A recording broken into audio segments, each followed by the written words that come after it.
Dili man kasikat sa inyong lugar parehas sa uban. Tingalig halos walay nakaila sa imong pangalan. Kung walay paki ang mga tao kay dili kailado, ayaw kag-ulang importante lakas ka sa Ginoo. Unsa man ang status o ranggo sa menteryo ra gihapon mag-abot. Pagkahuman ni anak kalimtan na kas mga tao sa palibot. Nasuya ka ng daghang mga fans, ayaw! Kayang palakpak sa kadaghanan unya mahanaw. Kung gusto nimo mahimong famous ang imong pangalan, dili dinhi sa kalibutan apan didto sa kalangitan. Katawan man ka sa mga tao tungod sa imong pag-alagad o pagserbisyo sa Ginoo nga tinunood. Ang importante ang imong pangalan magpabilin hangtod sa hangtod luyo sa mga panganod. Daghan ang mga sikat og ilado niining kalibutan.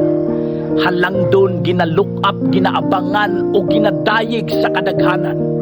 Apan ako, okay ra sa ako nga wala ko ni ana ug ako ang pinakaubos. Kay pinaagi sa grasya ug pagtuo diha kang Ginoong Hesus. Ang akong pangalan magasidlak unya ibabaw sa kabituunan sa walay pagkatapos.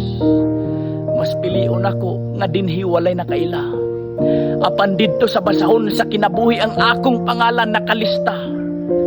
Uban sa kadaugan pagasuluban unyag nagasidlak nga korona.